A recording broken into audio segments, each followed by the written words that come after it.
Paraguay. Se generó una alerta, Rolando, porque todos vimos de alguna forma algunas partes de lo que fue esa reunión hace 2 noches con la sociedad científica. Doctor, buen día, ¿cómo le va? Buen día. Y fue con la Academia de Medicina. Con la Academia de Medicina, que es una sociedad científica. Es una sociedad científica muy conocida y reconocida, porque ahí están todos en este momento concentrados nuestros ex profesores, claro, gente todos ya de experiencia. Eminencia, eminencia con mucho antecedente académico, científico.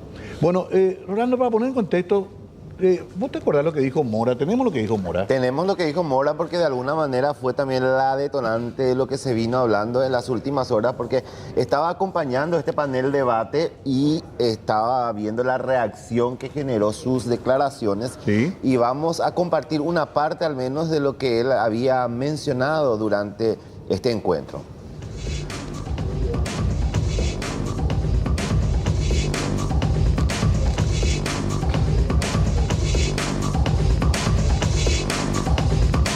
Bueno, enseguida vamos a tener con audio. Sin audio cuesta entender, ¿eh? Difícil es la lectura de labios para quienes conducimos un programa de televisión por el momento, pero vamos a aprender también. No, Mora pone una posición más bien técnica a un tema que me decía el doctor Rodas mientras preparábamos la nota, tiene otras connotaciones. ¿Dónde es que surge el conflicto? Porque hasta donde yo he entendido, doctor Rodas, es, bueno, se siguen aprobando facultades de medicina sin las condiciones para ello. Y tenemos ya más de 40, 44 se contaba hasta hace unos días, 47 parece que ya son ahora, muchas de ellas prácticamente de membrete. Y estamos hablando de universidades de las cuales egresan gente que va a cuidar de nuestra salud ahora, en un futuro muy cercano. ¿Esa es la situación, doctor? Esa es la situación, y como en cualquier dimensión de la vida posiblemente, los autorizados para hablar de un tema debe tener algún antecedente en el mismo. Es decir, cuando vamos a encarar un tema académico, se mira mucho qué antecedente académico, qué antecedente científico tiene el que está enfocando, el que está analizando el tema. Y esa es una situación que se presenta con el joven presidente del Consejo Nacional de Educación Superior, que en muchas ocasiones toma el pose de prácticamente, vamos a decir, experto, que en este caso particular lo que yo estoy analizando se refiere a las carreras de medicina, a la formación médica, porque la ciencia médica se forma en el nivel de grado y en el nivel de posgrado, y entonces trae, por ejemplo, números fríos a presentar para justificar las habilitaciones irregulares de su administración en los últimos tiempos, y récord, por cierto, porque habilitar 4 carreras de medicina en el país en 60 días realmente es un récord, por una parte. Y cosas así que se da con este joven presidente, en quien cifrábamos mucha esperanza nosotros, porque fue público nuestro cuestionamiento al anterior presidente, precisamente por estas cuestiones de habilitar, decíamos, irresponsablemente carreras de medicina, y llega, cifrábamos mucha esperanza, más todavía, él viene del órgano rector de la educación paraguaya, que es el Ministerio de Educación y Ciencia, él es viceministro de Educación Superior, y realmente como gremio, porque por momento parece en este país que se quiere llevar al plano personal las cosas. No, como gremios nosotros hemos fijado postura y no tenemos duda de lo que le habíamos acercado. Nosotros como Círculo Paraguayo de Médicos le solicitamos que renuncie al cargo porque él no tiene experiencia, no tiene antecedente y está desmejorando, dañando la formación médica, que no pasa luego por su mejor momento, y con estas últimas acciones de él ya destrozó totalmente. Ahora, él mencionaba en un momento dado durante este encuentro y les decía, los datos que ustedes están manejando no son los correctos. Nosotros hicimos un cruzamiento con el Ministerio de Salud y tenemos los datos y todo coincide, decía, y uno queda allí con la duda, pero al final, ¿cuál es la información correcta? ¿Esos datos son ciertos, lo que hace referencia a Mora? ¿Cuál es la información que ustedes manejan, doctor, finalmente? Bien, se refiere particularmente a los espacios educativos de los establecimientos de salud. Como ustedes saben, vamos a conversar dentro de la formación médica, es muy importante este espacio educativo, aula, laboratorio, pero uno de los capítulos importantes es el contacto con el paciente, que solamente se puede realizar dentro de un establecimiento de salud. Tiene que haber paciente para poder realizar práctica. Y no es solamente la cantidad de camas, porque eso es muy importante. Él no puede llegar a alcanzar a entender lo que voy a explicar ahora. Cuando uno va a una práctica en un establecimiento de salud que tiene 100 camas, no significa que 100 estudiantes pueden practicar ahí. Ajá. En primer lugar, hay una fórmula para los establecimientos públicos que se multiplica por 0,7 el número de camas. ¿Qué significa eso? Para fines académicos. Sí. Si tienes 100 camas, se multiplica por 0,7 y entonces representa 70. Okay. ¿Por qué se hace esa multiplicación por 0,7? Porque muchos de los pacientes no son sujetos de estudio. ¿Qué significa eso? El recién operado, el que está en terapia intensiva, claro, el recién nacido, uno no puede abordar, y hoy día uno tiene que tener el consentimiento de la familia. Del paciente. Uno se acerca. Yo soy instructor precisamente de asignaturas que se desarrollan en campo clínico de práctica.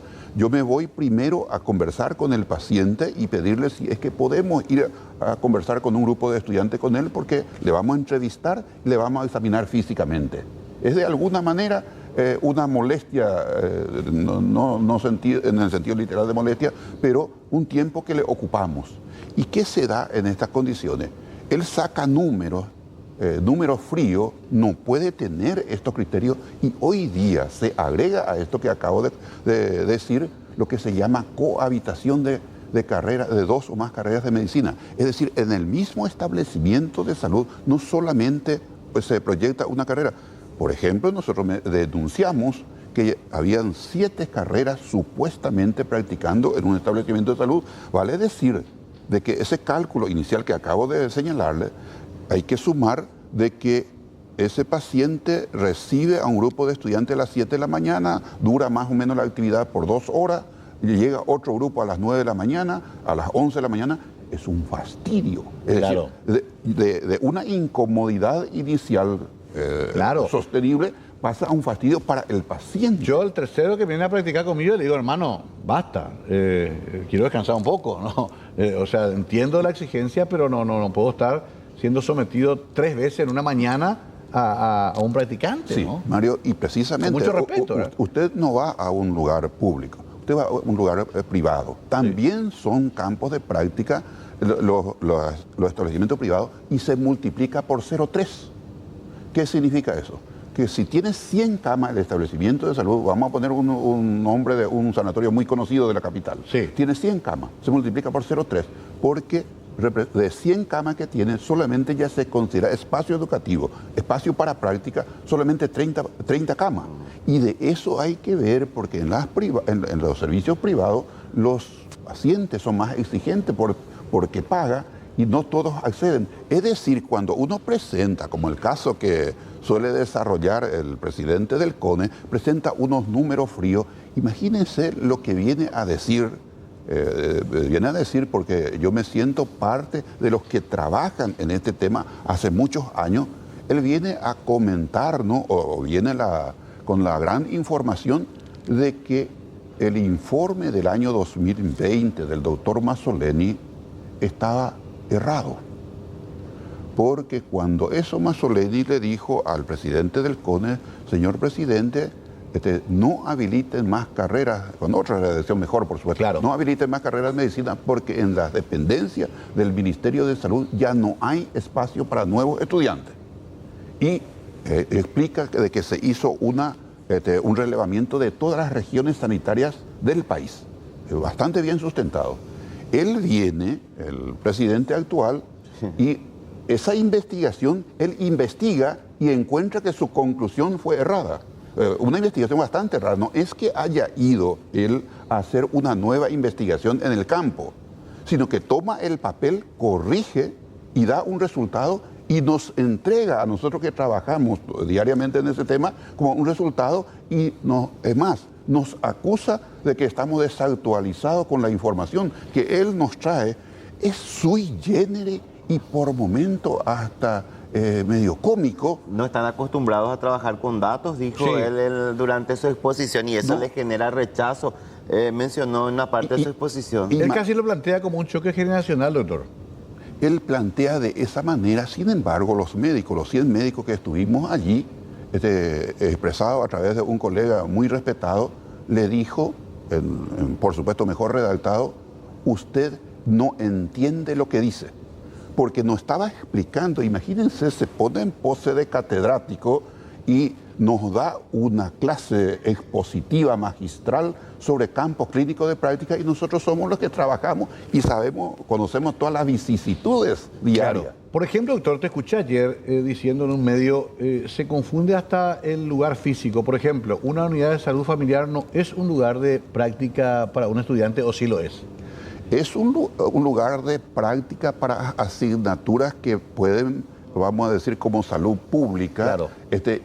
pero no es para una asignatura de grado, clínica, ginecostetricia, Claro. pediatría. Ahí no va a encontrar esos casos. No van a encontrar, porque para que sea un campo de práctica tiene que tener variedad de patología. Claro. Es decir, tiene que tener número de patología. No es que el estudiante se va y encuentra un caso de apendicitis un día, en la siguiente práctica apendicitis solamente, como ocurre en los lugares donde no hay variedad de pacientes.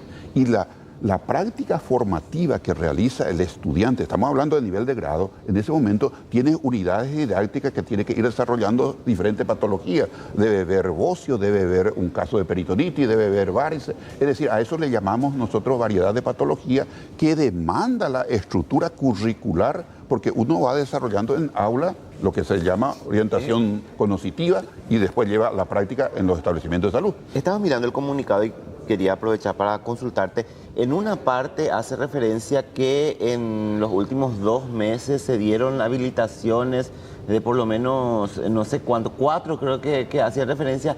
¿Qué fue lo que...? Esto ya fue en la época de Mora, doctor. El doctor Mora se inauguró con la rehabilitación de 2 carreras de medicina que fueron clausurados por corrupción académica, venta de títulos. Es decir, el CONES, y quiero que entrevisten a los otros miembros del CONES, Sí.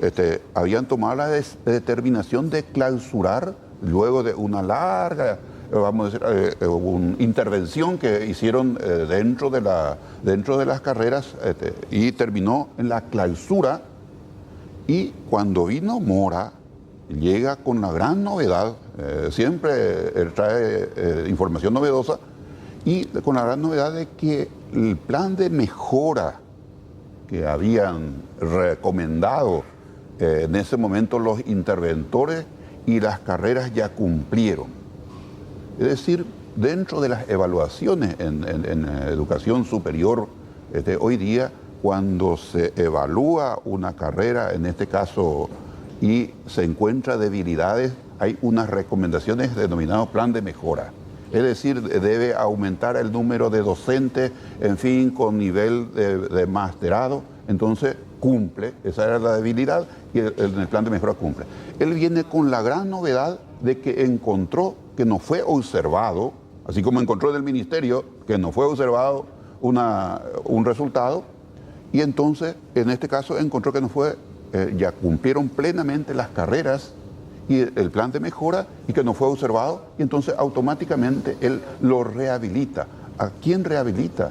A 2 carreras que fue demostrado, muchos de ellos no llegaron a completar 6 años, de los 6 años que demanda la carrera, porque vinieron del extranjero estudiantes de un nivel por ejemplo, de un curso, segundo curso, y ya le inscribieron en el cuarto curso completándole las planillas del certificado de estudio. Cosas de eso no lo digo yo, eso fue lo que informaron, claro, lo que está en el informe. en el interventor. Muchos de ellos pasaron a la fiscalía porque ya tenían registrado en el Ministerio de Educación y Ciencia título, en ese caso, no es falso, vamos a decir, porque ni completaron la carrera. Claro, dos cosas que dice Mora en su defensa. Sí. Uno es que él dice las prácticas recientes del cuarto año. Y segundo dice, las universidades habilitadas previamente deben presentar su convenio con el Ministerio de Salud. Sí. Y una vez que ellos presentan, está garantizado que habrá prácticas para esos estudiantes de esas universidades. Eso también explica de que se están dando esos convenios a pesar de la posición de ustedes, doctor. Sí, así mismo. Eso cuando uno entiende, Mario, hasta orilla lo patológico. Por eso vino la reacción de los colegas. Cuando uno entiende el tema y se sale una persona como él que no entiende lo que dice y te explica cómo tiene que ser, primero luego una irresponsabilidad del presidente del CONE desde el momento que acepta un proyecto educativo que no evidencia de que tiene un sustento de campo de práctica. Imagínense, voy a poner el escenario de ese mismo ejemplo. Acepta una carrera, le habilita la carrera, lógicamente no necesita todavía en ese momento, supuestamente él, no es así tampoco, en el cuarto año recién va a empezar a necesitar campo clínico de práctica y no encuentra el campo clínico de práctica. Entonces, señores, acá se declaró carne, para lo que ustedes que no entienden guaraní, acá se declaró SOO y se cierra esta carrera porque el presidente anterior, para lo que él ya no va a estar, para ese tiempo, el presidente anterior les había aprobado una carrera sin campo clínico de práctica. Claro. O sea, imagínense sobre una posibilidad que él ve, aprueba una carrera. Es una responsabilidad absoluta. Es más, alguien le debe cuestionar, no se debe aprobar ninguna carrera que no demuestre fehacientemente que está respaldado con campo clínico de práctica, porque es lo elemental para nuestra formación. Lo que se presenta entonces es una especie de promesa de que se va a hacer. Una especie de promesa, pero si no paga, no honra su promesa, ¿qué va a ocurrir? Aparte de eso, que él ya no va a ser presidente del CONE cuando llegue eso. A lo mejor no sé dónde lo que él quiere irse en este momento, pero a lo mejor ya va a llegar en ese lugar. Entonces, imagínense, esa es una aventura, ¿no? Es un emprendimiento. Un emprendimiento sin sustento se denomina aventura. Es una aventura académica. Bueno, Rolando, lastimosamente tenemos poco tiempo. Sí. El tema apasionante también le damos la oportunidad al doctor Mora si quiere venir. No hay ningún problema de ninguna índole con él. Yo hablé con él ayer en la radio. Él tiene sus razones, dice que no va a renunciar. Pero ustedes pidieron la renuncia, doctor. Para ir cerrando, ¿se van a mantener en esa posición? ¿Ustedes creen que el cambio de esa cabeza podría modificar y reencauzar las cosas de acuerdo a una visión más humanitaria, científica del tema? No sé si va a ser respondiendo a nuestro pedido, pero él tiene que salir, no sé, es mejor que sea más temprano para no seguir dañando más. Yo me refiero solamente a nuestra disciplina, a la formación médica paraguaya. Es una cuestión de tiempo. Él seguramente no va a salir temprano, pero es una cuestión de tiempo. Tiene que salir por el bien de la formación médica de nuestro país. Contundente, Rolando, ¿eh? Sí, totalmente.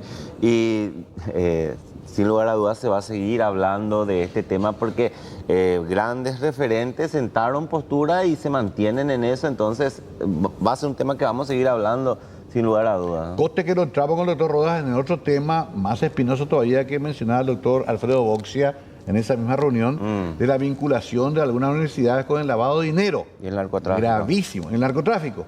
Eso generó un terremoto en la zona fronteriza porque muchos colegas llamaron y dijeron exactamente lo que está pasando acá. Otro tema que tocaremos en su momento también con respecto a esto que nos preocupa tanto. ¿Por qué nos preocupa? Porque está en juego la salud de todos los paraguayos. Estos mismos médicos que se reciben sin práctica nos van a atender mañana en los hospitales públicos y privados. Ese es el gran problema. Y tengo que preguntarnos también por qué se aplazan todos después cuando van a Brasil a revalidar su título. ¿Y qué van a hacer esos que se aplazan allá y que tienen que volver solamente acá? Todo un tema porque es muy importante que debatamos de esto. Doctor Rodas, algo que quiera decir para despedirte y gracias por venir. Muchas gracias por la invitación y le digo al presidente que no encare como un tema personal esta situación. Nuestro cuestionamiento como gremio es sobre su gestión y las acciones realizadas por él. Absolutamente nada personal no hay en esto. Muchísimas gracias por la invitación. Importante detalle también, que no se convierta en una guerra de egos y que busquemos la solución para la gente. Blanca López, continuamos contigo.